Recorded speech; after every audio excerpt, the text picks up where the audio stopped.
I think we're live. What's up, people? All right, I'm Sam, and that's Austin. And there's nobody here yet, but as we start talking, we want to introduce ourselves. So we're on our main channel right now, my main channel, Outdoors of Maryland. And me and Austin got together, and we started a podcast, and we started a whole new YouTube channel. And if you go to the comments, I pinned it in the comments. So you can go to the comments and hit on it. We're looking for at least 50 subscribers right now. We're about 36 or 38. And once we get up to about 50, then we will be able to go, we will go live there every once in a while. Most of the time we're not going to go live, we'll record, but we will definitely be going live every once in a while. But for YouTube, you need at least 50 subscribers in order to go live. So that's what you're going to do. Like I said, we got it. I got it pinned in the comments. If you can go in and go to that channel and subscribe, would be awesome. Today, we were talking about in a couple of days, August 1st, we have the shutdown of the stripers. You're not allowed to target them. You're not allowed to do anything when it comes to stripers. And one of the main reasons is the heat and the mortality and all that stuff. So we're going to bring on Davis Sikorski. First, this is my partner, Austin. He's a guy that makes all the funny jokes with all the trash in Back River, as he's still messes with his phone. What are you looking for there, pal?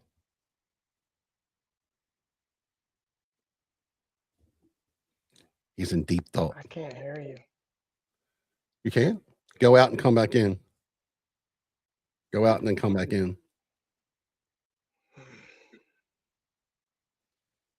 What we'll do is that we'll remove him.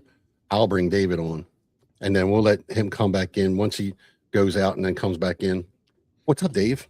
I appreciate you coming on, man. Yeah, man. We did a recording about a month or so ago, and we had a pretty good talk when it comes to blue catfish and all the regulations and oystering and all the good hoopla that comes with that stuff. But with the shutdown coming up with stripers, and I know we were definitely going to talk about menhaden. Mm-hmm. And as I can say is that once we get you start talking, you're going to just have a wealth of knowledge. So I'm thinking that the people that come in and want to check us out and leave some comments for Dave, anything recreational. There's some commercial stuff I'm sure he knows about, but this is mainly going to be for the recreational angler right now. The hot weather really messes with the stripers. Mm-hmm. And let me bring my man back on, because I know he's I don't know if he's ready or not. Hold on one second. Nope. We'll let him go out and come back in. So tell us one of the reasons why you really want that they shut it down. I know it's because of the heat, especially because of water temperature. We just got off the water. Let me see if my man's in here. Hold on. There you go, Austin. Yeah, I couldn't hear you at first. I was getting worried. Well, when you go and do live streaming, it's just the nature of going live that something's bound to go wrong technical. But once we get it all figured out, we'll be fine. Yeah, I'm likely to have a 3-year-old run in the room here shortly, so yeah, it'll happen when it's live. So I just introduced Davis Sikorski. He is a CCA. Why don't you tell just real quick what CCA is and what's your part in CCA? Yeah, so it's CCA stands for Coastal Conservation Association. We're a nationwide 501c3 nonprofit, an advocacy organization at our core, a membership organization. So people join the organization, and we have state chapters which are organized up and down the Atlantic coast. So I oversee the Maryland and Virginia chapters, and we're focused on recreational fishing, access to recreational fishing. We have a big habitat enhancement program where we build artificial reefs. Tomorrow I'll be in Federalsburg working with Shore Rivers and some students building reef balls. So the fish, the habitat they live in, all that stuff, we care about it. And we've, as an organization, been involved in shaping policy and making sure that recreational anglers have a voice at the table for nearly 50 years now. How long are you going to be in Federalsburg? Because I'm only 10 minutes away. I'll be there. We'll be working with the students from like 10 to 1 tomorrow, mixing concrete, filling the molds. And then the next day we'll be back at it, taking the molds off. They're a fiberglass shell. Mm-hmm. And what you're left with is the concrete reef ball, which will then be put away at storage for a little bit, and then get added into our queue to be placed out at a reef site. These particular ones, because they're being built on the eastern shore, will be stored on the eastern shore and then placed most likely at the what's called the Clint Waters Reef at Cook's Point, just near the airplane wreck in the chop tank. Okay. We're always we're trying to get them as close to the people that have made them and enhancing the fisheries, on both sides of the bay and up, anywhere we can. That's cool. The striper shutdown. Water temp today. We just got off the water a couple hours ago, and it was 82 degrees. In the little cove I was. We weren't too far away from the. I don't want to say where we were at because then we don't give our credits, by the way. But explain to them the whole reason. Nothing, anyways. Hey man, I got 3 dozen today. They're sitting right next. I got a tub of them. We're sitting right next to me right now. But just explain. Explain why. But then, is there any reports that it's actually working? It's actually working. So the shutdown in the summer first came about in the 2020 season, and that was because the coastwide body that manages striped bass, the Atlantic States Marine Fisheries Commission, it deliberates and oversees the management of the species, so that all the different states participate from Maine to North Carolina. So because striped bass exists in the waters from Maine to North Carolina, the states work together as the Atlantic States Marine Fisheries Commission. They develop what's called a stock assessment, which is a big scientific model based on surveys and inputs of information, both from fisheries like recreational and commercial fisheries, but also from what's called a fishery independent survey. So they're going out there and trying to catch fish in their own way, using this, like the seine nets and the various ways the biologists try and count the fish. All that input comes into a model that estimates the population and the overall trends of the population. So then managers deliberate over setting different guardrails for the population size. We want it to be a certain size and not fall below a certain level. And the way that you do that is by controlling fishing mortality. So we have all these living critters out there doing their thing, and if people weren't fishing for them, they'd live their lives and die somehow. Right. Someone's going to eat them. They may die of old age. That's mortality. We call that natural mortality in fisheries management. And the managers try and estimate about what percentage of the population is being lost over time from natural causes. And then they set regulations to limit fishing mortality at a certain level.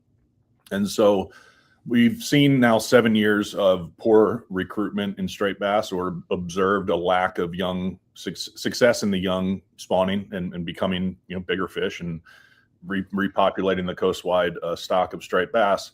And so what that's caused is right about 2018, there was a need to reduce fishing mortality.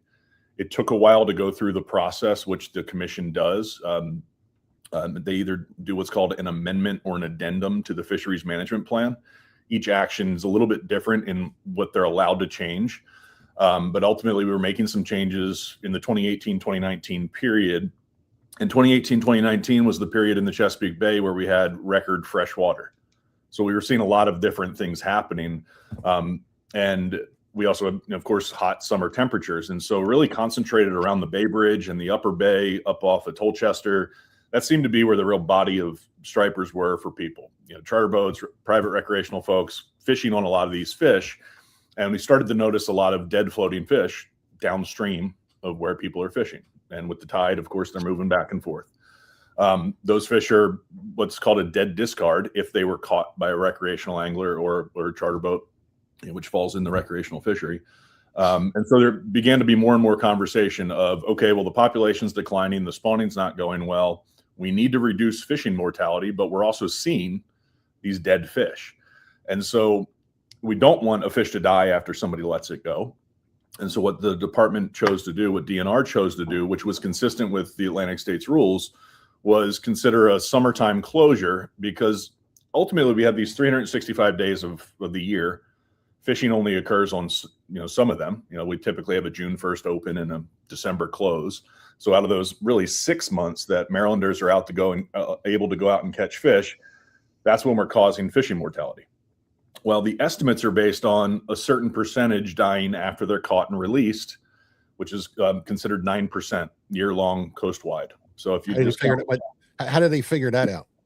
They've done a couple of studies, which was, folks have been critical of because they're maybe not consistent with the way that the fishery operates currently. But there were a handful of studies they did where they had fish that they observed and just did a calculation where they figured out approximately 9% of them are dying post-release. There's been more recent studies which are looking at it in this current time, which is important. We always have to keep up to speed on that. And for the most part, what you're looking at is either the hook hitting the fish in a place where it causes mortality. Right. If they're hooked in the gills, they're bleeding pretty heavy. I don't care what the water temps are. I don't care what the temperature is. Those fish are going to be more likely to die. Right. And so that's where things like getting rid of a treble hook on a plug is a good tactic for not, having those extra hooks floating around or flying around, around the fish. Live lining eels. I'm pretty sure that's regulated just for that. Yeah, deep hooking fish down in their gullets. Like that's why a circle hook's always been required for eels. It was also during this same time period that Maryland first enacted circle hooks, non-offset, so perfectly straight inline circle hooks would be used. And so that's the limit to deep hooking. So you hook a deep fish or hook a fish deep, you hook a fish in the gills and it's bleeding, it's probably going to die. So the 9% piece is more about the probability of a fish being hooked in a way that will cause it to die from a hook wound. You also, a striped bass ideally is within about a 60 degree to 80 degree water temperature. That's about perfect for them. They can handle cooler, they can handle hotter. They ideally are going to have a certain level of salinity in the water. So when there's more fresh water or no salinity at all, we find that the fish have a harder time rejuvenating. And so there's a lot of hook and release mortality in fresh water across all striped bass in reservoirs, elsewhere. So there's those couple little things that we know. It's been observed, it's been studied. And so what DNR was doing, and all the states up and down the Atlantic coast were doing, was saying, okay, how can we shape our regulations differently to limit mortality? DNR had the floating fish challenge, which wasn't necessarily all recreational fishing. There were some pound nets in the area that would lose fish. And of course, watermen don't want to lose those fish either, or, waste them. And so bottom line is there were some dead fish there. There were also the water quality. When you deal with low oxygen, you get the dead zones, you get really hot water, the oxygen molecules in the water are further apart. And so as the water comes across the fish's gills, they can't breathe as well. It's no different than an old person going out in weather like today. It's tougher for them to breathe. And so all those things lead to mortality. In the end, DNR only has so many tools in the toolbox. They can close days so that we can assume that there's no mortality that day from fishing. Yeah, some people still go fishing, but it's a small amount. Is it, can I ask you something though? Is it something with rockfish? Because I'm a bass fisherman and we're in the same, you're in a lake or something that gets up to 90 degrees and you do the same thing. You don't see that in like largemouth basses or something with striped bass that happens more than maybe a largemouth bass? I don't think so. I think just the conditions that were existing in the bay, especially at that time, were so fresh, and the lack of oxygen in the freshwater piece was the biggest impact, I think, on post-release mortality. I don't think we would have seen it if we had good salinity. The summertime's obviously been hot for a very long time. I don't know of 2010 or 2005 of reports of these dead fish floating. So I really do think the freshwater component and what all those flows and all the nutrients that come off and all the stuff that comes over Conowingo and down all the tributaries, I think just led to such bad situation in the water where there's a lack of oxygen that the fish would really get squeezed. They call it the dissolved oxygen squeeze. And DNR's put out a lot of information from this period, 18, 19. They've done a lot of studies, a lot of outreach to the public so people can better understand what's happening to them. And it's really just they're stuck in an area where they have enough oxygen, the water's acceptable of temperature, and that just leads to a stressful situation. Right. So, to answer your question though, Sam, largemouth bass are much more tolerant of low dissolved oxygen, right, and temperature. So you'll absolutely see, in hot areas where there's less dissolved oxygen, you'll see way more striped bass, die or be affected than largemouth. Well, maybe because the largemouth bass is made for basically fresh water and maybe not what's in salt water. Maybe same with catfish, right? The blue cat, especially catfish. I mean, they're ridiculous. They can, and the snakehead, right? The snakehead can damn near, they can survive apocalypse apparently. Hey, let me tell you what, I had one of them snakeheads 40 minutes away out of water, came home, and them some bitch was just, and if I got, Right. I thought I killed them all, but one was still in there, just going to town in there. And that was about a 45-minute ride. Yeah. So David, a question for you. So how, you mentioned the water quality, and then you also before that mentioned the tools within DNR's toolbox to be able to handle it. Is it effectively the case that DNR doesn't seem to have the tools then to be able to handle issues with water quality? And so it's recreational and commercial guys who are kind of going to be on the forefront of having these regulations to try and attempt to save the striped bass populations. It's almost like we're throwing our hands up saying, hey, can't do anything about the water quality, but we cannot fish as much for them. Yeah, I'd say the water quality, the ability to change water quality is more difficult. It takes much longer. You can do these things on land, which will lessen the amount of flow of nutrients into the bay. And in theory, we're working hard to stop that. But I think it takes a very long time to make the difference. And what fishery managers are doing is managing fishing mortality. So that's why it falls back on impacting the user group that relies on that resource. And if you have less of the resource available, you're going to have to tighten up things. And if you are having a larger impact on them than you see fit, then you got to look to the people that are killing them, the fishing mortality side of things, because we really can't control natural mortality. It would be nice to stop, of course, the continued water quality impacts that are happening every single day, but that just doesn't seem to be something we've observed happen quickly, the improvements. Yeah. So in the end, it comes back to controlling that fishing mortality. And it's the same thing with, species like menhaden, a bait fish. We need to have a large abundance of those fish to feed the ecosystem. And when you don't have them because they didn't swim here, it leads to reduced limits and what's being looked at right now, which are different limit, catch periods and things to happen within the Chesapeake Bay. And so quite often I hear people talk about it like it's, oh, why are we being blamed? Why are we being blamed? And the reality is just the user that takes the animal. That's the only control we have. It's unfortunate. And it makes people mad, It rightfully does. so, right? And they sit back and they go, okay, well, I can't fish. Traditionally around here, especially. I mean, we're talking, your granddaddy striped bass fish, your father striped bass fish, and now you're being told, hey, for 3 months out of the fishing season, effectively, you're either going to be limited on what you can catch or you can't catch anything at all. Yep. And I don't blame people being upset. I guess what's important about conversations like these is to direct that anger towards the proper place. And so, and you can tell me if I'm wrong here, but my estimation, just based on what I see, is that it's the water quality that's doing the majority of the degradation of the species, less of the recreational fishing and commercial fishing of striped bass, more of the just lack of quality of care.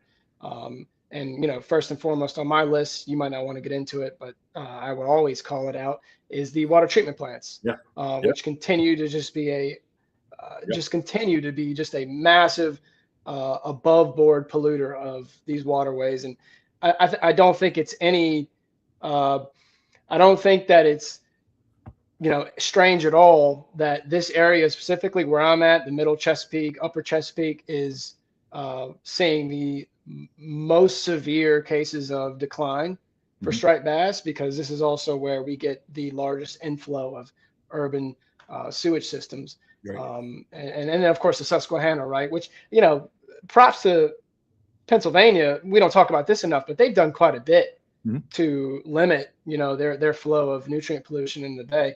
And so that's still something that a lot of people, quickly point to is, oh, the Susquehanna's, they're responsible for 90%. It's like, they're not, they've come a long way. And I'd say Maryland has not come, in my, maybe it's just bias, right? But it doesn't feel like Maryland has come quite as far. Look at right in your backyard. Look at right in your backyard at Back River. I mean, so much money invested, and the stories that you hear about the lack of maintenance and the just failures in that one plant. That's of course getting a majority of the volume that's coming out of the city here, which where I live. And so, Yeah, it's a complete and utter failure. I mean, it's unfortunate.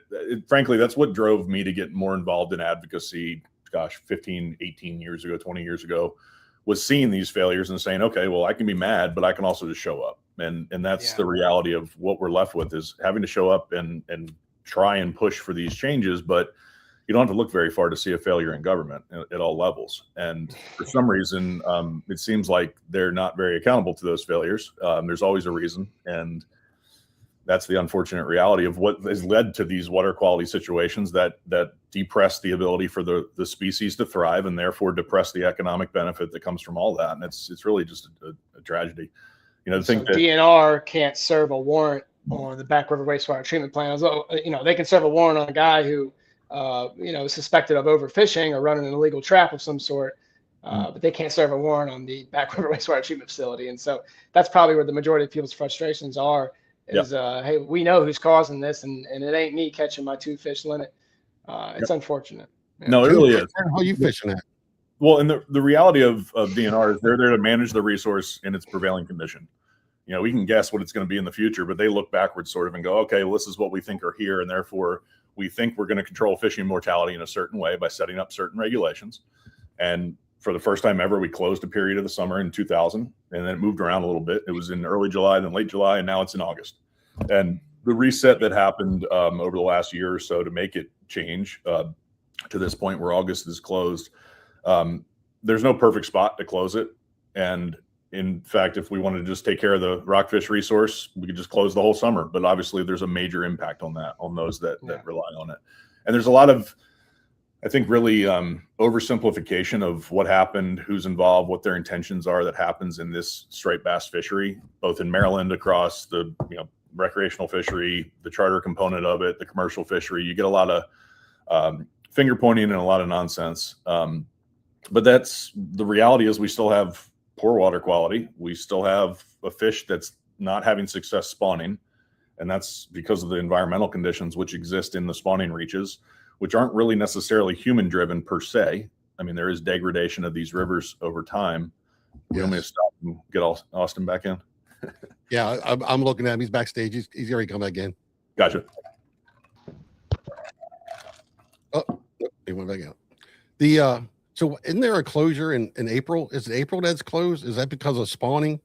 So there was, historically, there's always been a closure for targeting of striped bass in all the tributaries starting in March. And so it's March and April, and then partway into May, they open up a section of the rivers, May 1st to May 16th. May 16th, it was always traditionally May 16th, the mouths of the rivers opened, and then June 1st, everything opened.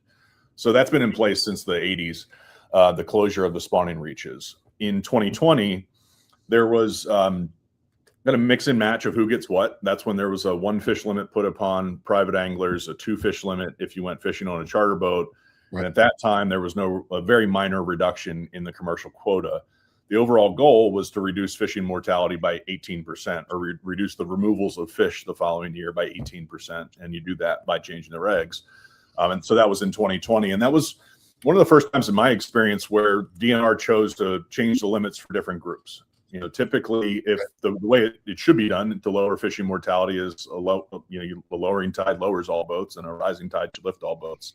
But there was a lot of discussion around the importance of, the economic impact, whose fault it was, who's causing this. A lot of the whose fault of it is all the politics of it, which I think are unfortunate at times, because you lose sight of understanding that you have a degraded water quality that we should all be working on together. We have a problem with a lack of striped bass spawning, and the Chesapeake Bay produces approximately 80% of the entire coastwide population.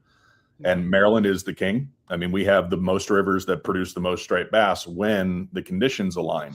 They just haven't aligned in 7 years. This has happened before. It happened in the 70s and 80s. That led to the moratorium, a 5-year closure in Maryland that the other states didn't do. The other states closed for a year at most, up and down the Atlantic. So all eyes are on Maryland. So frankly, that just intensifies the conversation here with DNR and the groups. So you mentioned that 80% number. That's been a widely accepted. 80 to 90% of all striped bass use this as a breeding estuary. Yeah. I'm starting to wonder because and you believe everything you see on social media, right? But I'm starting to see, I see a lot of striped bass catches happening more up in New York, New Jersey, Connecticut, Massachusetts. I'm seeing a lot of things online about just record amounts of runs of stripers. And I'm wondering if, these warmer, what are just clearly warmer years, and we don't have to talk about why, warmer years after warmer years, and we know that they have this strict kind of temperature gradient they can hang out in. I'm wondering if we're not seeing a structural change in where they're going to breed now, and maybe this decline that we're seeing is possibly as a result of them just. I mean, me and Sam had talked about it before. They just might not be coming up here as much as they were. Well, and it's so if you think about the population, so think about from Cape Hatteras up to Canada, that's the traditional range of striped bass. They're highly migratory. They winter off the south end, they summer up north. A lot of that's following bunker, following the menhaden schools. They have their available food. Of course, they eat all sorts of things. They love little lobsters, and they eat crab in the bay. They eat all sorts of stuff, right? So if you just think about it as the number of fish spread out across the entire coast, yes, we have seen a shift in lots of different species to the north, where like their center point of their biomass, their center of mass, really, if you think about it, is further north. Black sea bass all of a sudden just exploded all over New England, and we didn't know what to do. Some other species have shifted north. Atlantic herring have shifted out of American waters, and now the menhaden are up in the Gulf of Maine like they haven't seen in 30, 40 plus years. Yeah, so it wasn't just social media rumors. It's true. No. Yeah. And it's not the first time, but I don't know that we know.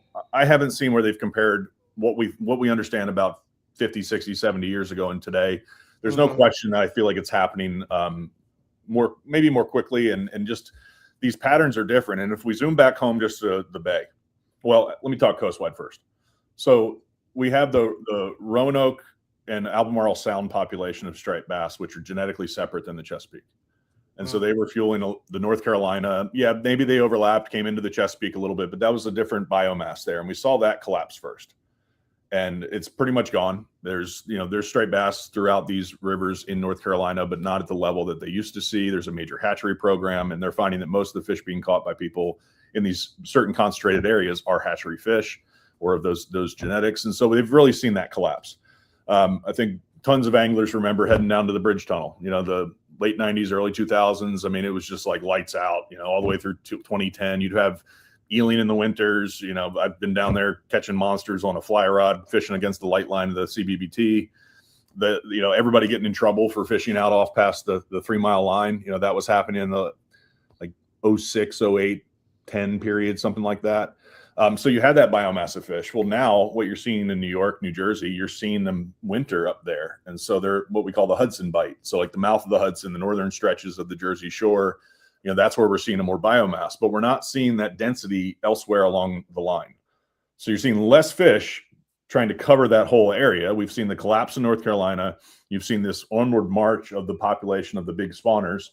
Are they returning here? I think they are. I think they are still returning here. We're seeing anecdotally, people are catching a lot of fish in the wintertime, a lot of nice big ones. The nice big ones correlate well with when they were born. They were a strong year class back in the day. I can't remember the date right now, but you get these nice shots and these nice bodies of fish which are born because the conditions lined up, and then enough of them survive. So all of a sudden we have a lot of big ones. Well, in the peak of the fishery, we had a good age structure. So we had big ones, we had medium ones, we had little ones. And that gives you a lot more recreational and commercial fishing opportunities, but it also kind of gives you a lot more tools in the toolbox to change the rules a little bit and still have fish available. Now what we're seeing is just a complete lack of fish for fishermen in the Bay. That's a product of them not being born. I think the spawn was attempted. I know the spawn was attempted. I've never seen any evidence that would say that striped bass aren't coming back into the Chesapeake to stage and then spawn in our rivers. It's that the water conditions and the environmental conditions, whether it's temperature, whether it's availability of food, water flows, they need a certain amount of flow. They need a certain range of river in order to survive. We've also never seen a situation, we've never been able to observe until recently, where you have a fish like a blue catfish directly overlapping with striped bass spawning grounds.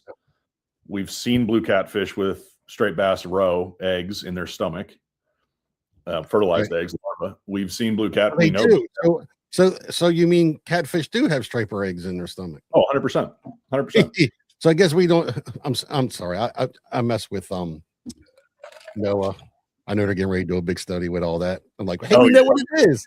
Yeah. Don't ruin their study.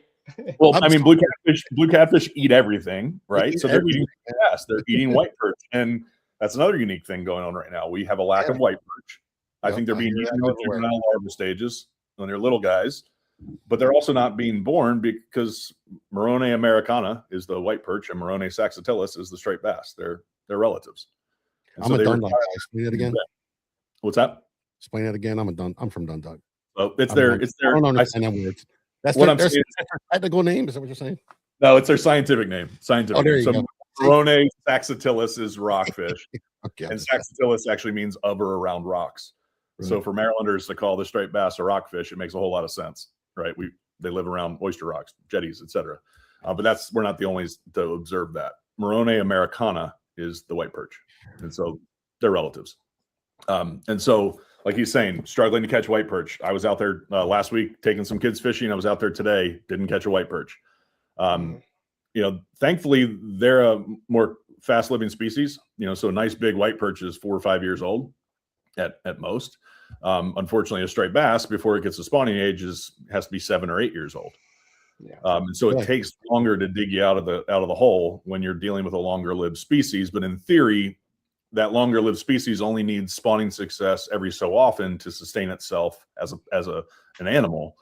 Unfortunately, we want them to be at the highest levels of abundance so everybody can benefit from them, and that's just not happening right now. So there's no doubt that it's all the little pieces of the puzzle. It is the prevailing weather patterns. It is the ocean cycle that we're in right now. They call it multi-decadal oscillation of ocean currents. It's these 30, 40-year cycles. Croaker are on a big cycle. They're back right now. They're coming back, it seems. I caught one today. Never had them. All right. Are they good? Are they good? Yeah. Meat? Yeah. Yeah. Now, see, if you talk to my dad, native-born Marylander, been eating out of the bay for 70 plus years, he'd tell you that croaker and white perch don't taste as good as they used to, and it's partly because of what's going into our waters. Our waters crabs taste good. Crabs taste great with all that poop in them. And what's that cycle? What that cycle that you were just talking about? Multi-decadal oscillation of ocean currents.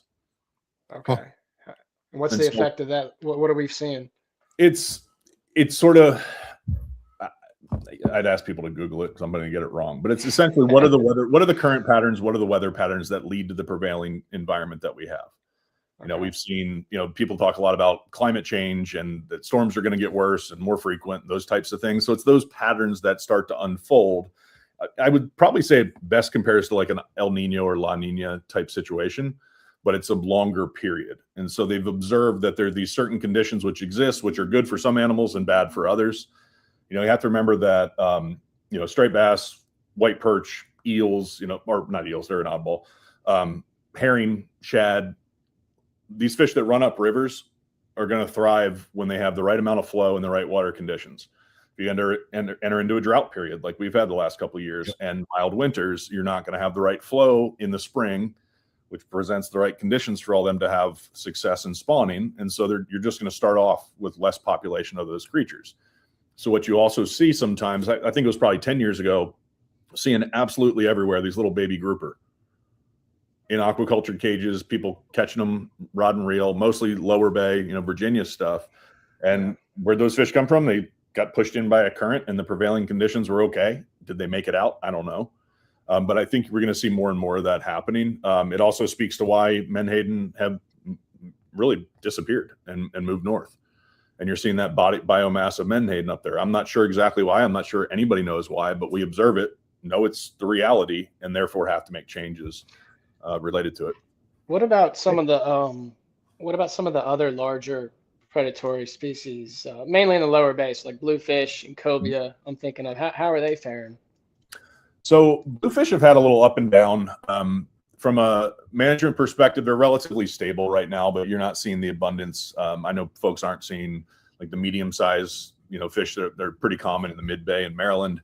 I've seen, it seems like a little bit bigger class of bluefish. And in the past, like the moratorium, there were bluefish everywhere, massive bluefish in the bay.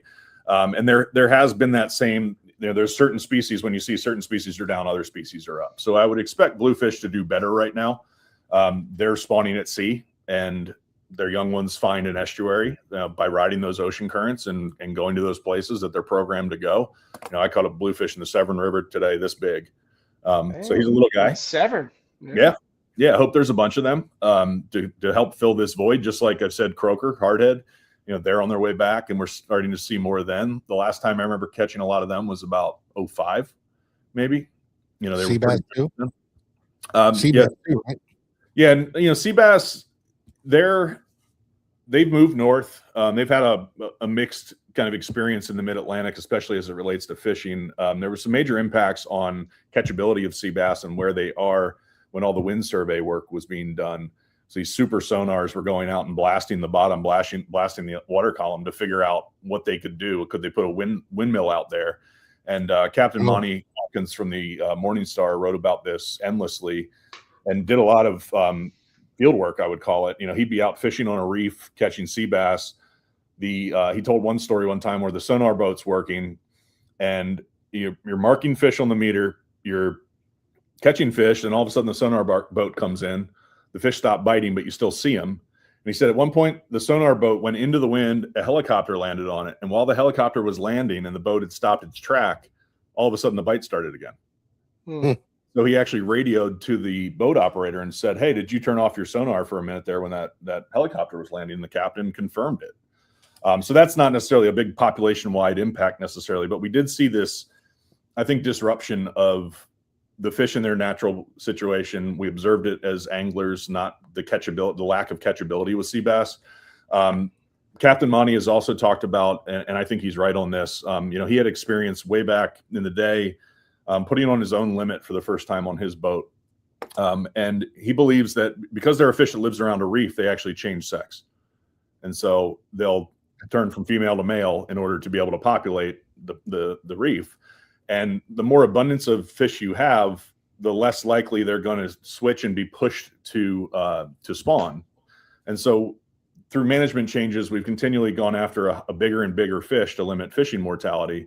And he would argue, after decades of fishing these fish and on these reefs, that you're better off fishing them at a smaller level to thin out the population on that reef, because it forces them to spawn. And when it forces them to spawn, you end up with a bigger population writ large, and they can spread out across all the available habitat. So I think sea bass, definitely part of what we saw, but we've seen a dip in abundance. I mean, they're coast-wide, they're at a 280% or something like that of what our goal is for population, but we're not seeing the densities that we want. So the bottom line is, when it really comes down to it, a fish can be born, a fish can die, a fish can leave an area or come into an area. And that's what managers are trying to estimate, is at what rate and how do we control all this stuff. Some of it is driven by the law and what the law requires managers to do. And on the federal level, like a fish like sea bass, which are managed on a federal and state level cooperatively, the federal rules take the lead, and we have to follow a federal fisheries law, which is called Magnuson-Stevens Act.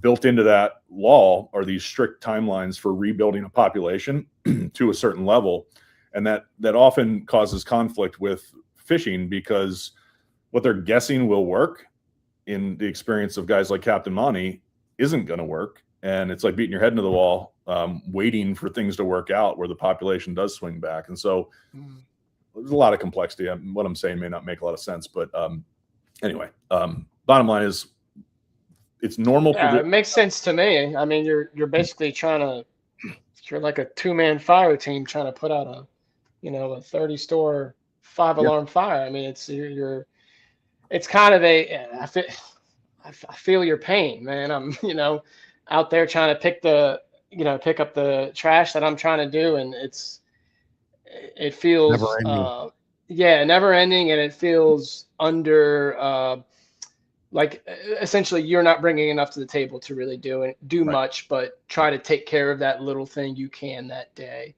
Yeah. So essentially a unwinnable task. And people are going to be upset at the only tool you have, which is to curtail and regulate how people catch. Yep. It's like it's literally the only tool you got. It is. And Mother Nature can make us look great or make us look terrible. And yeah, next year they could bounce back and everyone's like, thank God for Dave and CCA making those recommendations. Yeah, right. or the opposite. They don't. Yes. And well, a lot of people also have like, for what can we control and what can I control? Like, I'm unique. I sit on the Atlantic States Marine Fisheries Commission. I actually sit at the table, can raise my hand, speak, make a motion, do all this stuff to shape the rules. I get a lot of heat for it. But the average person, all they can do is show up, and most people don't. And so what are they going to do? They're going to sit back on their keyboard. They're going to complain. And unfortunately, that's not going to make a difference. Maybe it feels good in the moment, but it may make their algorithm or their post go further. But the reality is it's not helpful. Showing up and trying to figure out at least how to represent people, represent an interest you may have or a group you may have, I think is the best thing people can do, no matter what their opinion is, because at least that's where the difference is being made.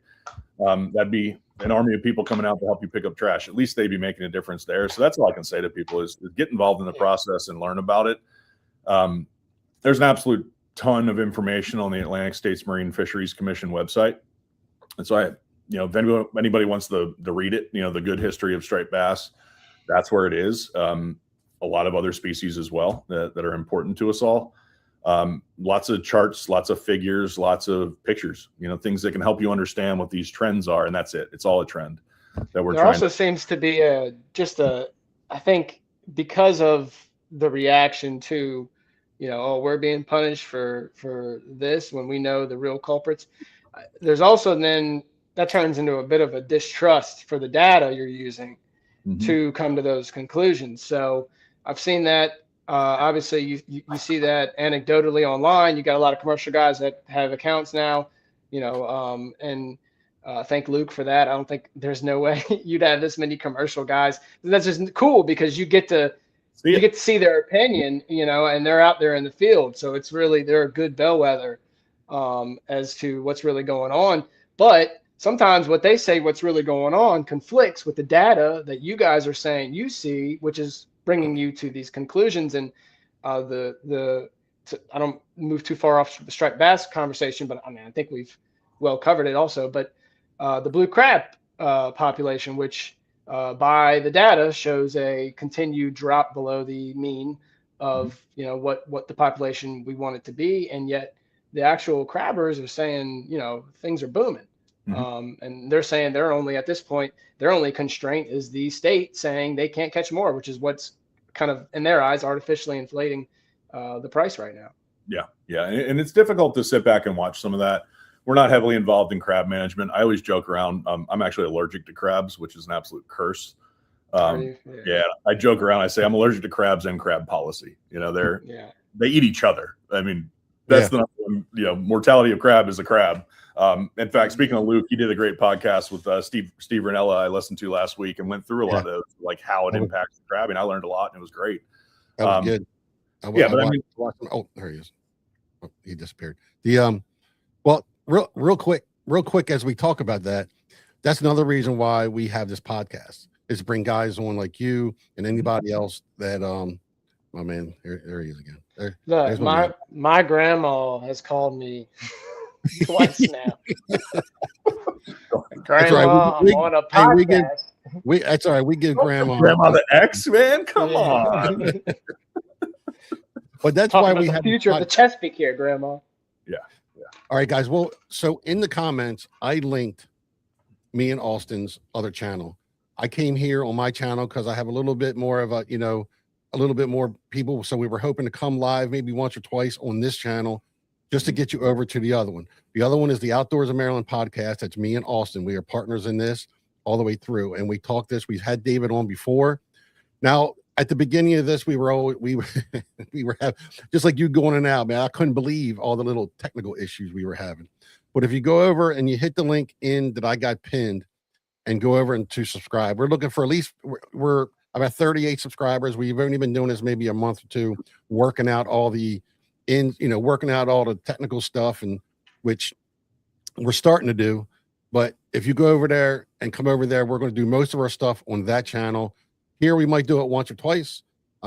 Next week real quick, we have Dylan Waters from the Water's Edge. He's a YouTuber. I think he works in the fishing industry too.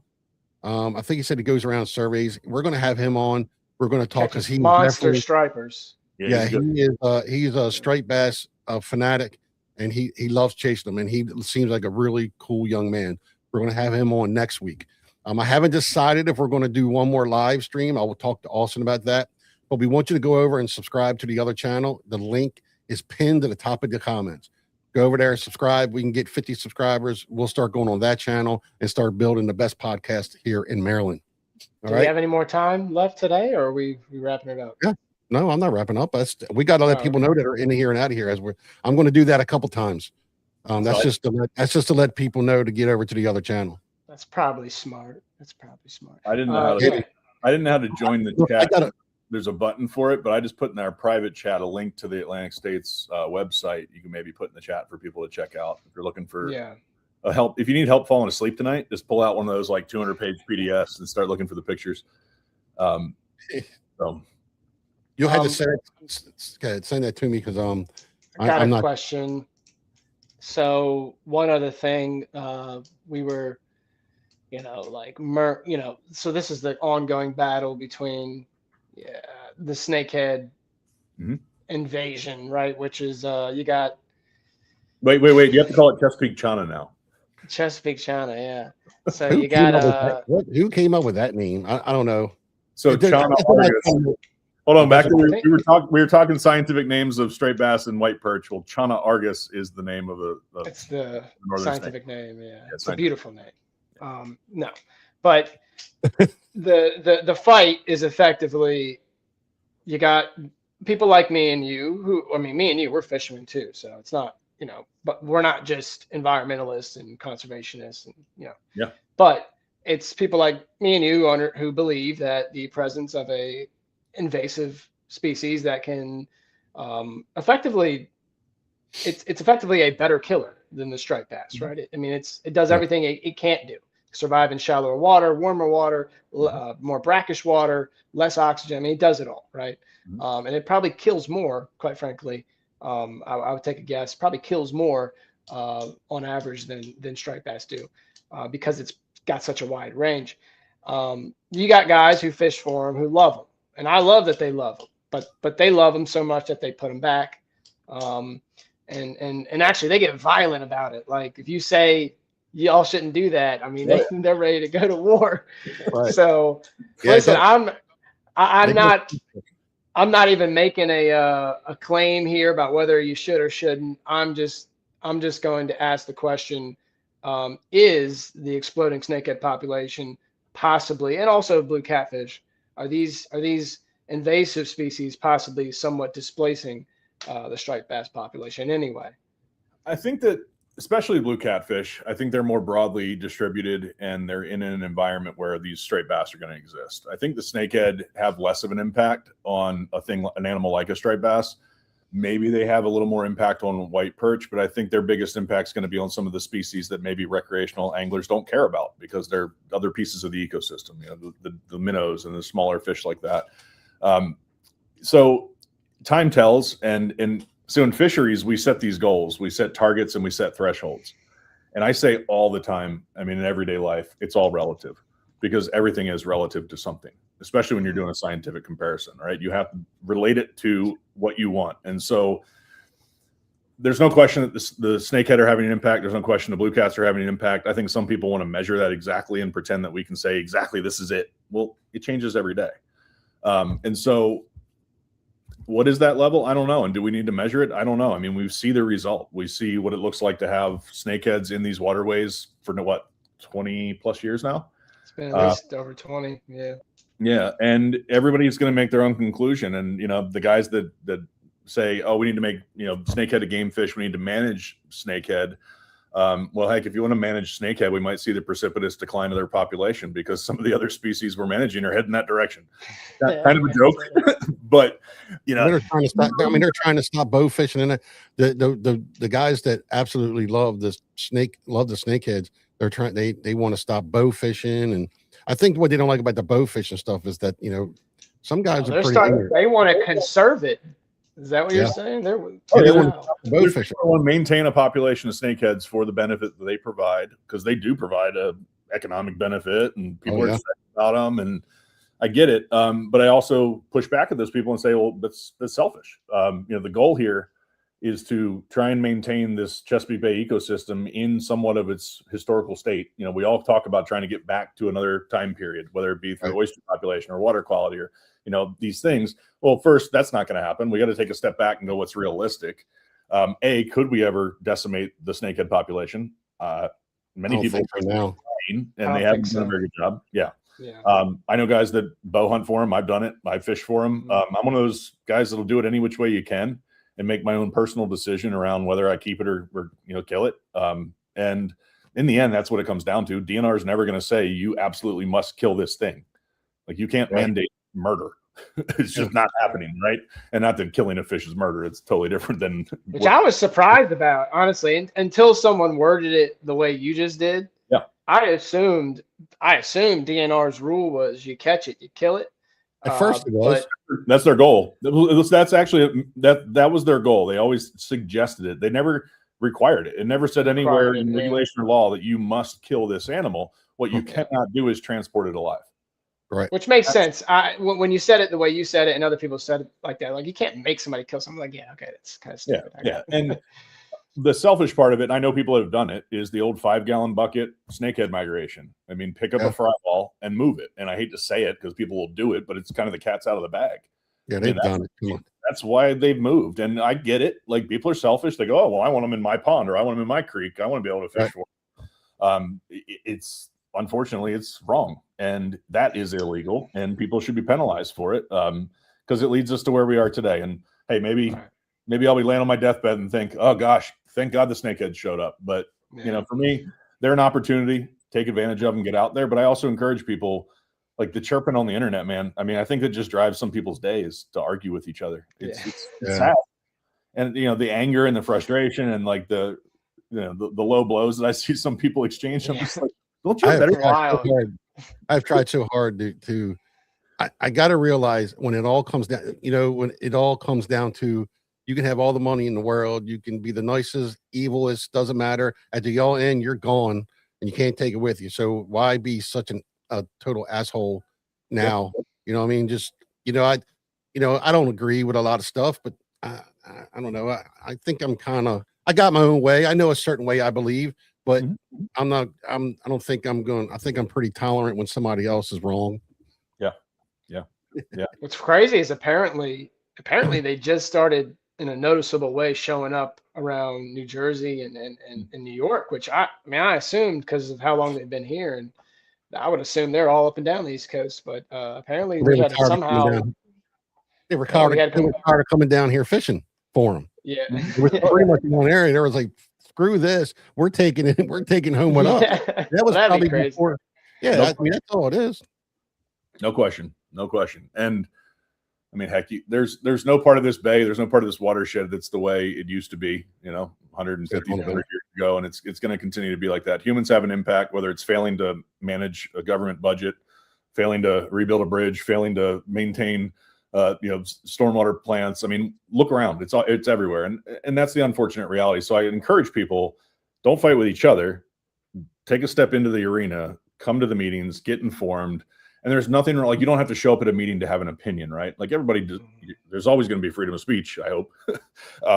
But my point is, you're going to be more effective if you're going to take the time to show up, or at least become informed, read the information, and all the stuff on ASMFC's website, whether you like it or not, it is the information we use. Like, you were talking earlier about data, and I want to hit on that real quick because that's really important. And there's been a major push in commercial fisheries criticizing recreational fisheries because of the recreational fisheries data collection system. And the reality is, commercial fishing and recreational fishing are two wildly different activities, different drivers, different benefits, totally different. The only thing that connects us is the fish and then the management structure.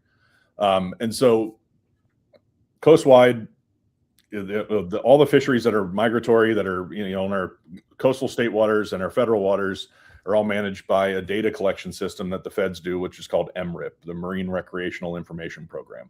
It's people with a clipboard that might meet you at a public dock somewhere and ask you, what did you catch? Or what were you fishing for? What did you catch? How many did you throw back? How many, how big were they? That type of information is one source of data that goes into the management system. It's generally understanding the whole management system as a whole to try and get back to the point of managing fishing mortality. You're trying to understand what somebody's catch amount is per a unit of effort. So it's catch per unit of effort. So it's how much are you catching based on how much time you spend on the water. And in the recreational data set in MRIP, which is just a survey, and the difference on the commercial side is this census. Every fish is caught, fish are tagged, reports are filed, not all on time, not all accurate. That's a whole other matter, but it's a census. They're trying to count every single thing so that they know. Recreational, it's a survey. They're trying to get a statistically valid sample of people, and then they're making assumptions, and they're like, all right, well, I interviewed Dave today. He caught 2 fish, 2 striped bass. We can assume based on how many people we have fishing, approximately how much effort they made, and then how much fish they caught, so we can understand catch per unit of effort. The problem is when you overestimate recreational catch and effort, which I think we've been doing for quite some time, you actually overestimate the overall population of the fish, at least a fishery like the striped bass. If we're guessing that we're having a certain level of success as anglers, well, then the assumption is, well, there's got to be X amount more fish out there, or these people wouldn't be this successful. And that's been a major focal point. In fact, it's what led to some of the changes in 2018, 2019, 2020. There was a recalibration of MRIP where it actually expanded our belief of the population. It scaled up the population, scaled up the number of anglers, scaled up the number of trips and the amount of fish they're catching. Well, it was wrong. I can flat out say I've looked on the back end of all that data. It is so wrong, and it's scaled it up to a level where we're making false assumptions around how many fish are out there. Well, 2020, private anglers went to 2 fish to 1 fish. Charters got to keep their 2 fish if they signed up for the special program. Commercial had there were no reduction in landings in 2020, even though they were supposed to catch 1.8% less fish. Because DNR said, oh, this is a recreational problem. Recreational is causing this problem. We got to leave commercial out of it. Well, what ended up happening was you scaled up the size of the recreational fishery that said it's recreational fishing is the problem. Something like 90% of overall mortality of striped bass is from recreational fisheries. But that doesn't mean you shouldn't lower quota, especially when you're talking about coastwide fish versus commercial fisheries that happen in specific areas. Mm-hmm. So the Chesapeake Bay has 80% of the commercial catch in numbers of fish comes out of the Chesapeake Bay. We have 2 to 4s, 5 to 8s, and 8 pluses. A big portion of our population is going to be smaller fish, so they're 2 to 4 pound range. So you're going to get a higher volume of smaller fish, and that against the quota, up against the max poundage.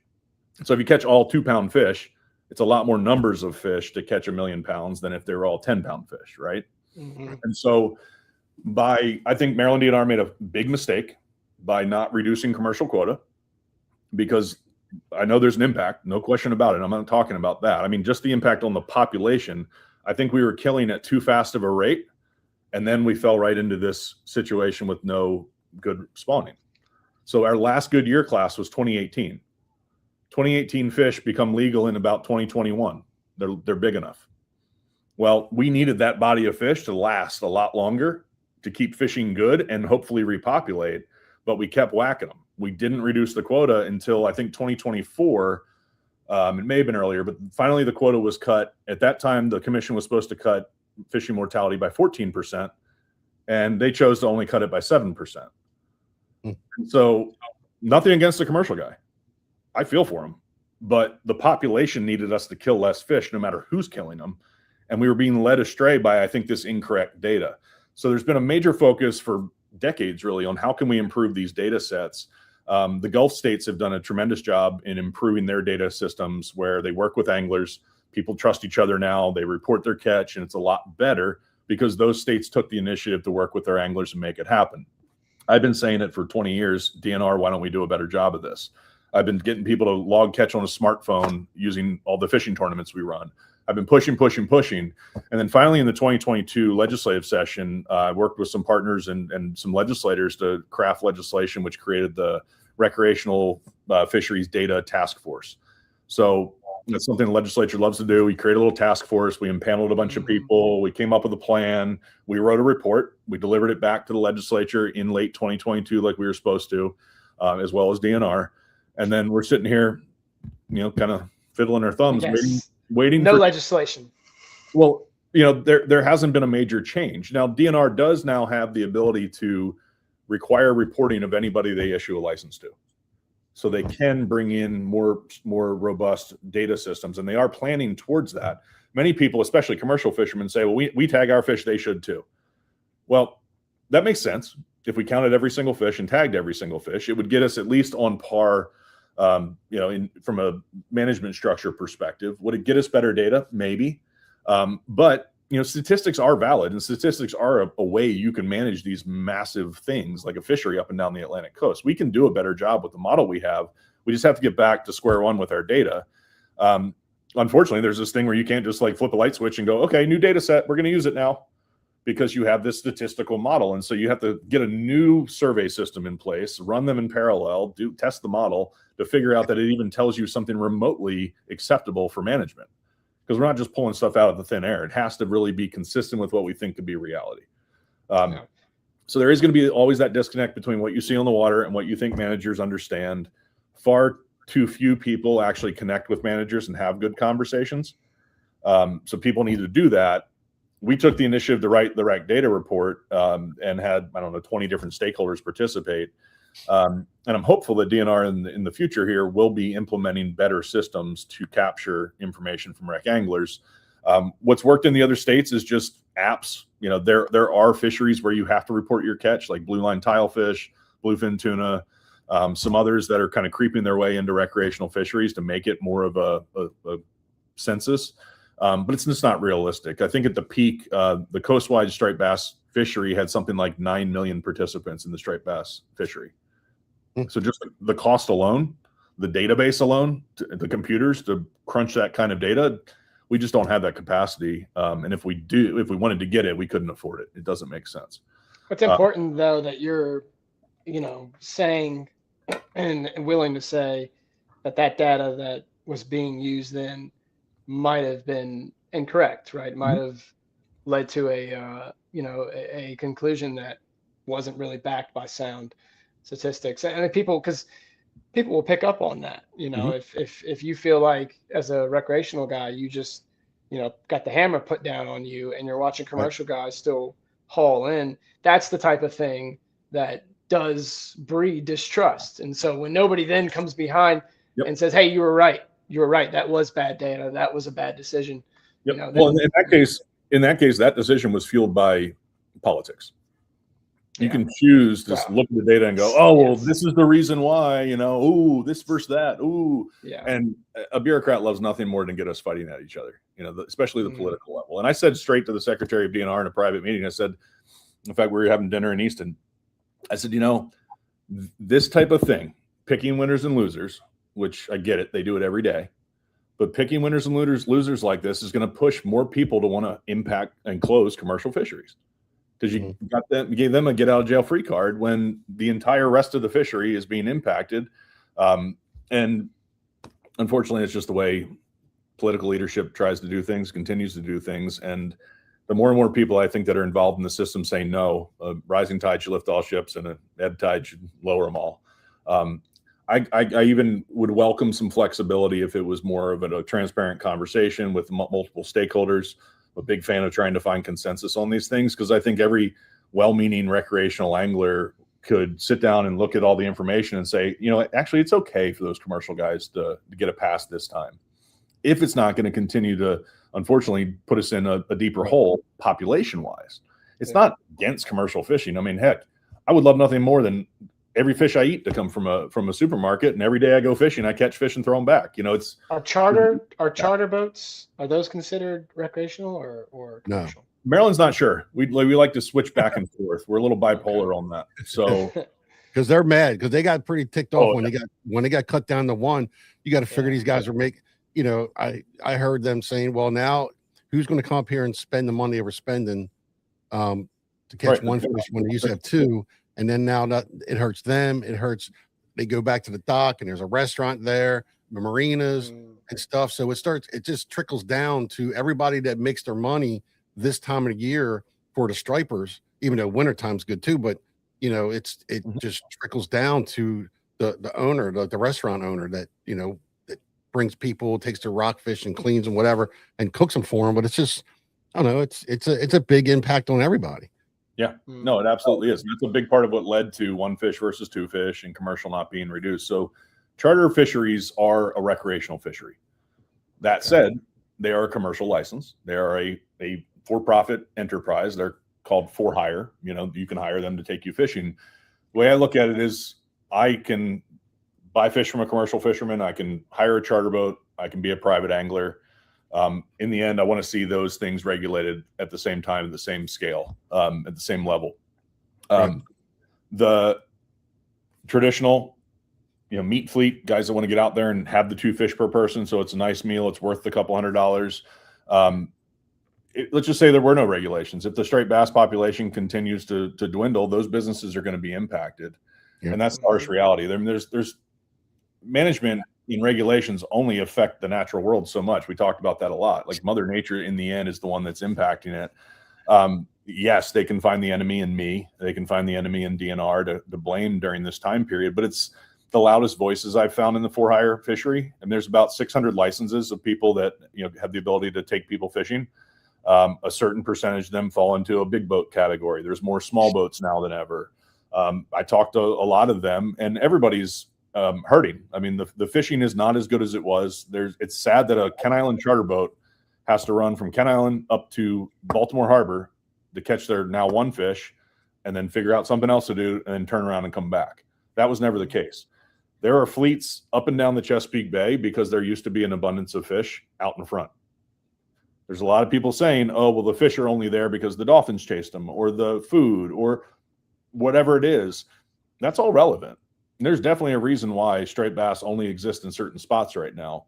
But a big part of it is there's a lack of population.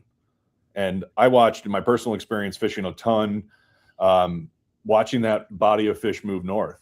They were at the hill outside of Eastern Bay for a couple of years, and then they'd move their way up to the Bay Bridge and then up to Tolchester, and now they're up in the harbor. And it is a dwindling number of fish. It's also things that drive them to be there, whether it's food, temperature, oxygen, hiding from predators. Yes, all those pieces of the equation matter. In the end, there's a whole lot of less striped bass. And even some of the loudest voices that would criticize me online, criticize me to my face, I hear what they say to other people behind the scenes. And people are admitting now that there is a lack of fish, and they're diversifying their businesses, which they have to do. And there's plenty of blue catfish out there. I mean, you're not going to get, it's not like going through. It's not you're people come here to catch the Maryland striped bass, but I mean, they're going to diversify. I mean, you can go out and still have a good day, catching plenty of blue cats. They're good to eat. And, everybody's got to kind of find their way out. You know what I mean? They're going to have to work it out somehow. And it sucks because my next, just was commercial crabbing last week, and she's pissed off. Come August, she gets put on a 4 bushel limit. Her bills are the same. The gas prices are the same. Everything's the same for her, but they say you're only allowed to bring in 4 bushel of crabs. And so, you know what I mean? So it kind of, and that's for is that for the rest of the year? I can't remember if that's for the rest of the year or just August. Like I said, I'm allergic to crabs and crab policy. Okay. So therefore regulations. I'm not up to speed on it. I'd imagine for the rest of the year. I mean, August is close to. Yeah, but they got September, October. You could crab till December, but most likely around Halloween in the rivers and stuff like that, pretty much they start working their way out. Once the water really starts getting cold down in the 50s and stuff like that, them crabs start moving out. And that's where the potters still could catch them, but the trout liners, they're pretty much done for the most part around Halloween. And but I can't see them that whole time. I thought it was just for a month. I guess it's all the way. It sucks. I mean, it really kind of sucks to tell her that she knows she can catch maybe 6 to 8 bushels. I think the other day she caught 10. I mean, I was with her and we caught 6. And I'm thinking now you're going to tell her, well, now she can only catch 4 bushels of males. Yeah. You know what I didn't know? Well, I'm sorry. You know what I didn't know and didn't realize is that a commercial guy can catch females, and the size doesn't matter. If they're a mature female, Right. they're a mature female, there's no size limit. Yeah, I So think I learned that listening to Luke the other day. Huh? I said I think I learned that listening to Luke. He was talking about how they attach and breed once, and then they can put off eggs after that. And yeah, I learned that last year. Yeah, and a lot of times what you're allowed to catch is what's available to you. Like the males are all in the upper bay, and I think they overwintered in the upper bay from what I'm hearing with the drought. They were further up, overwintered, and so some of the guys on the northern part of the bay, the western side, seemed to do better initially. I talked to folks that were down in Smith Island, and there's just no crabbing, no catching. There's a lack of crab pots out in the bay right now in the deeper water. And so we're seeing these cycles that are impacting people, and it's tough because Maryland keeps getting, the commercial fisheries keep getting hit by these cycles. And we talked about oysters last time. There's a catch limit on them per day. And it's, it impacts the ability of somebody that's a hard worker that's set up to make that body of money. Now the boom's been lowered on them. And so it's happening. Striped bass, crabs, oysters, you name it. Blue catfish are cool. They're fun to catch. They're great to eat. They don't belong here, but they're not a replacement for any of this stuff. And that's the biggest dilemma that our state is facing. And it's very difficult. And again, DNR doesn't have a lot of choices. In the past, there were ways, like during the straight bass moratorium, there were ways that the state would invest and pay people for work. It's not the best necessarily, but it's something. But we're going to see this continued decline in the number of people that can make a living in commercial fishing, especially now with inflation. And the same thing's happening in the recreational fisheries. There's captains moving. There's captains that, and the whole month of April was closed up until this year. It was closed for 6 years, or at least 5. There were light tackle captains that would have been taking fishing in the main stem of the bay, just like Maryland always has in April. Pre-trophy season, catching and releasing fish, they were shut down. They weren't allowed to fish in April so that the commercial quota didn't have to get reduced and that the charter boat could keep 2. These guys all started going down to Cape Charles, renting houses. There's 20, 30 captains that are Marylanders that should be driving Maryland economy, driving Virginia economy. And so no matter which way you look at it, this is why there's often enemies boat sector to sector, but it's like, gosh, I wish there was a way that some leadership across the board would start to come together and say, guys, look, yes, we're competing over a finite resource, but we really need to start thinking longer term and thinking about what are the most important things that we can work together on. Yes, water quality is one of them. Does that quickly move the needle? No. What can quickly move the needle is what I try and focus on the most. And again, not to downplay the water quality and the complete failure of all these folks that we entrust to protect our waterways. Yeah. So. I do. Well, the fix to the sewage problem, I think probably you're right, is going to take some time. But I do think the moment you stop leaking as much raw sewage, you'll see a pretty immediate. I mean, in your area where you were on the Severn, I think there was something close to like a 16,000 gallon sewage leak in Cypress Creek in June. I mean, so we're talking just consistently, whether it's Baltimore infrastructure or the surrounding area of Baltimore infrastructure, whether it's the treatment plants themselves, consistently just millions of gallons of bullshit just running into the water. If we were just able to fix that, forget planting salve, forget the oyster projects and the fisheries and hatcheries. If we froze all that and just stopped the sewage overflows, I think that would cause a pretty immediate. But you're right. Where is the? I don't know anybody by name, right? But I do know that we have a Maryland Environmental Service and we have a Maryland Environmental Department. I don't know if we have a Secretary of the Environment. We do. Great. Yeah. So fantastic. So like where's the person who comes out and says, Maryland, these are the problems. You know them. We know them. I'm going to work to fix them. Because I've yet to see that. All I ever hear when it comes to government agencies who talk about the Bay is effectively, we're on the way up. Look at the last report card. We were at a D and now we're at a C. And it's always this glad handing, happy time. Hey, we've come so far. And they like to point to the oyster bouncing back, the population of the oyster. They like to point to submerged aquatic vegetation having bounced back here or there. They love to point to the dead zone, maybe minimizing in its capacity. And so, next year, maybe it was only 10% or 12% instead of 15% dead zone. And so we love to talk about the wins. And of course, they never talk about anything that they did to create the win, because they did nothing, right? But it's all pretty much weather dependent, right? Rain less. Oh, go shit, no favor. Like we have a smaller dead zone.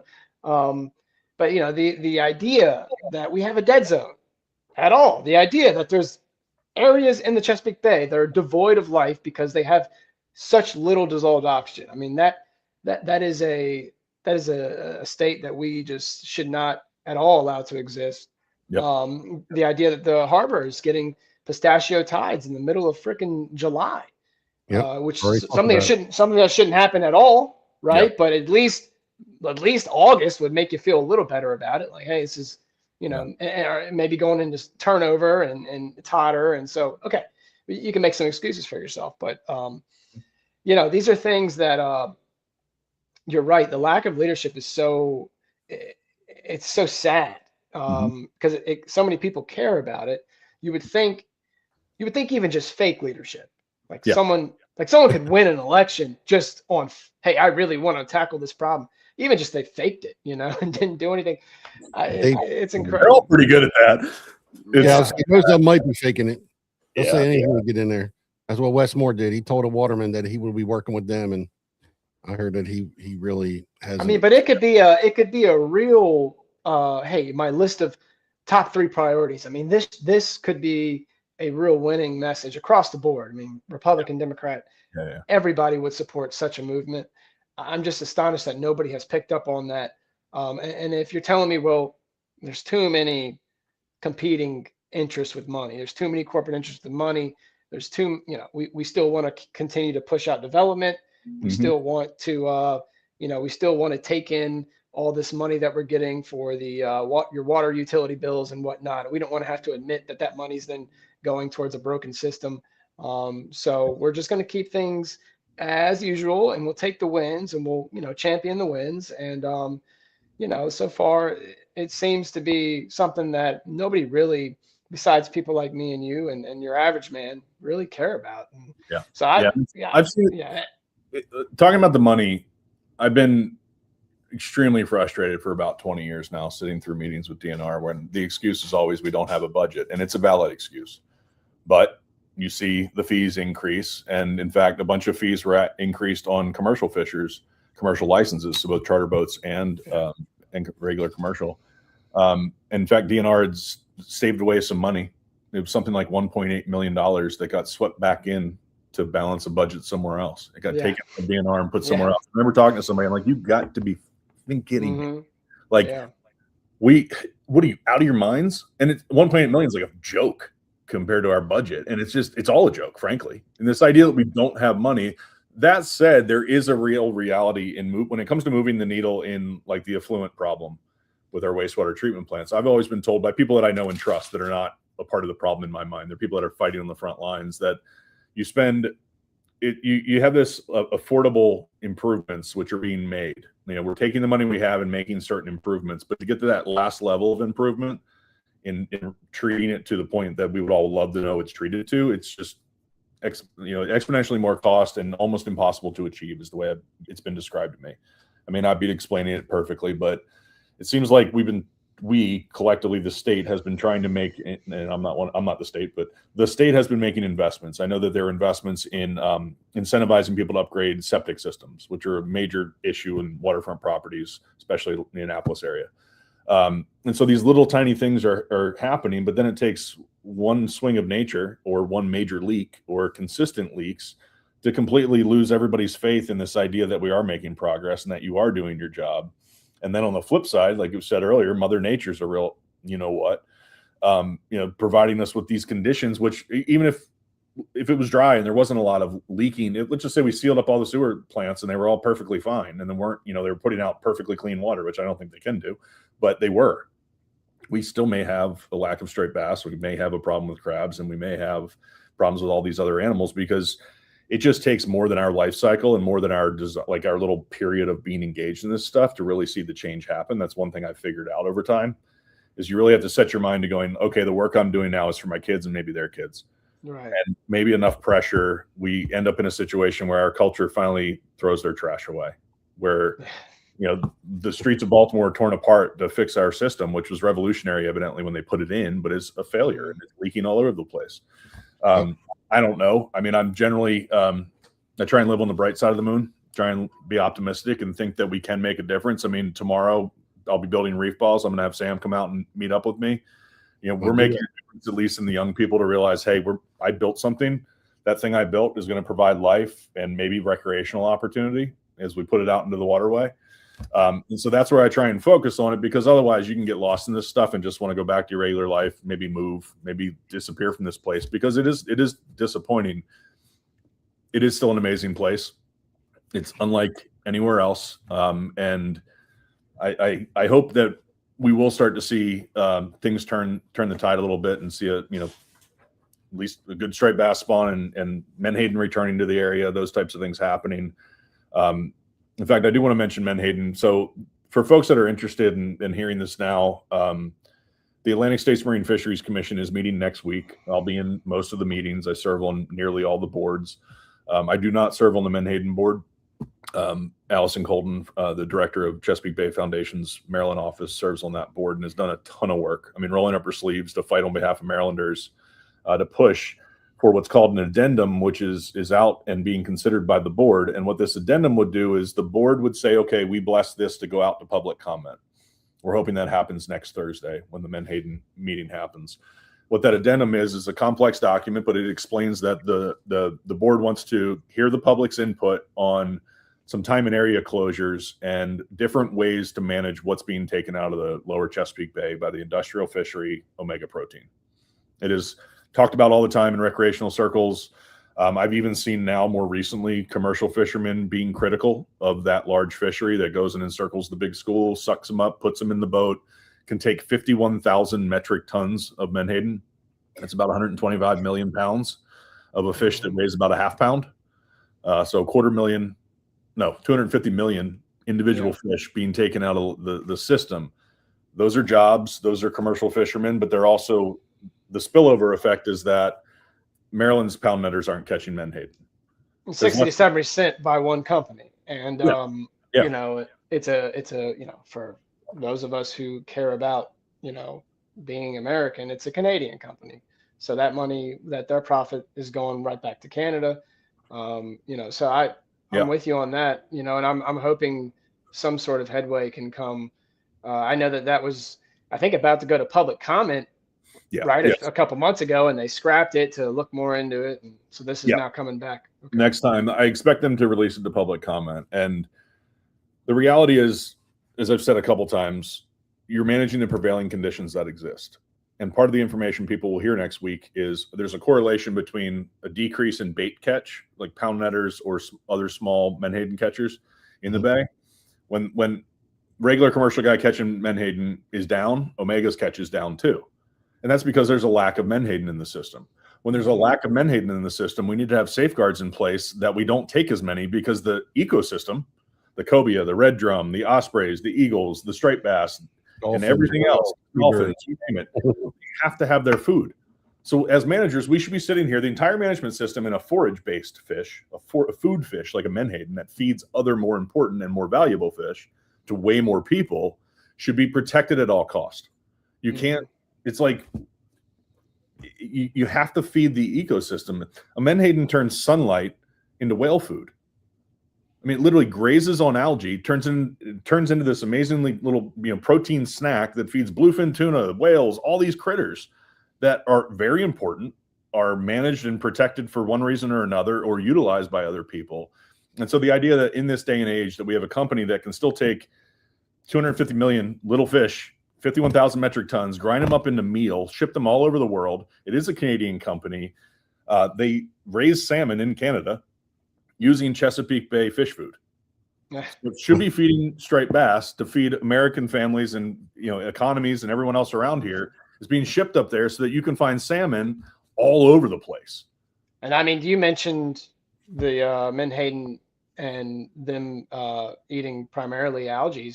They filter. And guess what we're having a huge problem with in the Algae. Chesapeake Bay. Exactly. So every little piece does matter. And I hope that the public comes out on this one. We will be pushing it at CCA, and I hope to see people across the board, no matter what group you're part of, what you do for a living, show up and get involved, because it's unacceptable. We need to prioritize certain activities, certain people in certain ways. It's not easy, but it's pretty simple that an international industrial company should not be sucking up that volume of food. The management system, ASMFC, has decreased the cap in the Chesapeake Bay over time. One previous number I remember is like 108,000 metric tons versus the 51 that it is now. But more recently, when they reduced it to 51, it was based on, I think, a 5-year average of catch by the industrial fishery. So they just looked at their recent history and they're like, oh, we can lower the boom a little bit because we need to be more conservative. But then a whole other thing, talking about data you don't trust in science, that's wrong. In a recent stock assessment, they were wrong. They were assuming the wrong natural mortality. And they assumed natural mortality is, I think the way that was is that they assumed natural mortality was way too high. And so it kind of limited the real impact of what fishing mortality looked like. Because you compared one to the other and it was like, oh, we can actually kill more fish, or whatever it was doing. It was an incorrect analysis of natural mortality, which allowed them to actually increase the total allowable catch up and down the coast of menhaden in a time when, in reality, knowing what we know now, there's been a precipitous decline in menhaden abundance over the last 5 years, but we, the managers, increased the quota. It was totally ridiculous. So now we've stacked the deck against ourselves to try and make another reduction. And we have another situation where, because there are a lack of menhaden here, the boats out of Reedville, Virginia, are sailing down the bay and sailing up the Atlantic coast and fishing off of New York in federal waters, because every single state but Virginia does not allow them to operate within 3 miles of the shore where the state waters are. They're operating in federal waters right off the beach amongst bluefish, bluefins, striped bass, all the people fishing for these important game fish. They're going up there, circling the net, catching them up and running south. And I'm even hearing that they're not even catching many. Well, lobster fishermen in Maine have menhaden everywhere, and they catch their quota so quickly because their quota has been based on like the last 20, 30 years of their allocation. And so it's like where the fish are, they're not allowed to catch them. Where the fish were, the guys are running up to where the fish are. And none of it makes any sense, because the Chesapeake Bay needs to be protected is the bottom line. And in times when there's less menhaden, you need to lower the limits, because what's there is important, and you just can't waste it. And I think we're wasting it at this point, selling it off as fish meal. Yeah. Wow. Hey guys, in the comments, the link all the way at the top of the comments, I linked my and Austin's podcast channel. We're on my channel to get people over there. We've had some pretty cool guests. We've actually had Tommy Robinson's been in here. We've actually had his son-in-law on here. He just congratulations, just had a baby. I don't know, baby girl, baby boy, but I know Miggs is a country singer. We've had him on. Unfortunately, it was some technical difficulties, but he is going to come back on. We're going to let him play with his little baby for a little while. We're going to be bringing him back on. So we talk about Chesapeake Bay. It can be a little political. It can be just having fun. It's going to be all about Chesapeake Bay, Maryland, just because of the stuff that we love when it comes to pollution, when it comes to the regulations. And we appreciate when Dave comes on here. We got Dylan Waters coming on from the YouTube channel Water's Edge. He's coming on next week with us to hang out.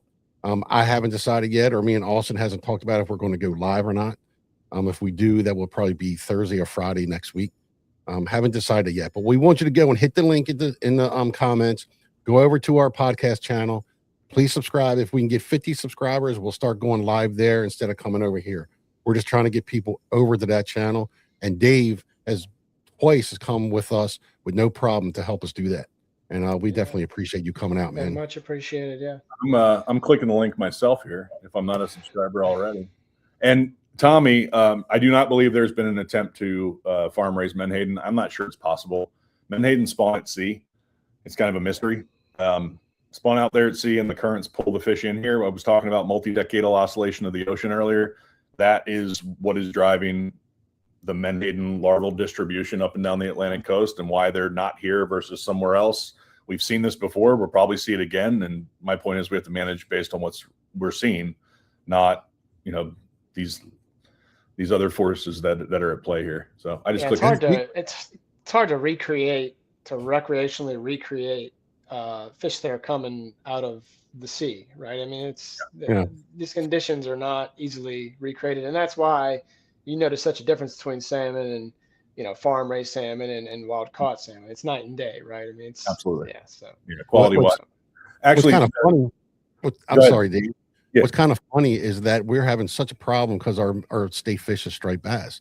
But if you go up to California, where all the salmon and everything are at, they're having issues with too many striped bass. Mm-hmm. They're trying to get rid of the striped bass over there in California. Same thing up in the Maritimes in Canada. They're having Atlantic striped bass impact Atlantic salmon and other important species. You know, Atlantic salmon's almost gone. And so from a hatchery perspective, Maryland did have a striped bass hatchery, but unfortunately, it's generally understood that we cannot afford to, as a state, as a country, to produce as many striped bass as a good spawn could produce. Yeah. And 2018 was our last good spawn. We're kind of riding that wave. You can see, looking all around, there's not many of them there. Some really good captains, some good fishermen, commercial fishermen are catching them and are the first ones to say, oh, there's plenty of them out there. I don't know if that's the case. We see plenty of other evidence that it's not the case for straight bass. But in the end, I think from a hatchery perspective, I'd love to see some fish being put in the water, knowing that it would at least enhance the local opportunity, potentially support some jobs and getting the work done. I don't think it is possible, and it will not replace what Mother Nature can replace in a massive open system like the Chesapeake Bay and the Atlantic. Yeah, I would say they do that. I mean, because they do it with trout, they'll do it with bass, where they'll hatchery and put them in the ponds and lakes, stuff like that. I don't know if it'll be that kind of impact in the Chesapeake Bay as big as it is. I gotta call my grandma back here, so I gotta hop. Yeah, off. we gotta get it. All right. Well, everybody, whoever stopped by, we appreciate it. Make sure you hit the link. Go and subscribe to the podcast. It's Outdoors in Maryland podcast with me and Austin. And again, man, it's been a terrific discussion. And since we really didn't get into, we're going to probably ask you another couple times to come on to hang out because we enjoy it. I enjoy the knowledge. You're you're kind of fun to hang out with. If you want to text me tomorrow, let me know what time you're going to be there. I know it's supposed to rain, get a little rest, and then call me up, and then I'll come down there. I'll film it. I'll put it on the channel. Heck yeah, man. I think it's, I know I'm starting at 10:30 and I'll text you the information when we get off here. So no, thanks guys. Thanks for coming. Thank you, man. Your wealth of knowledge is much appreciated. You guys too. Thanks for doing what you do. The people have got to get out there and talk about these things and learn, and we got to learn from each other and try and work together. It's not easy, but we got to start somewhere. All right. Thank you, everybody. Hey guys, I'll talk to you. All right, Austin, I'll see you, buddy. All right, brother.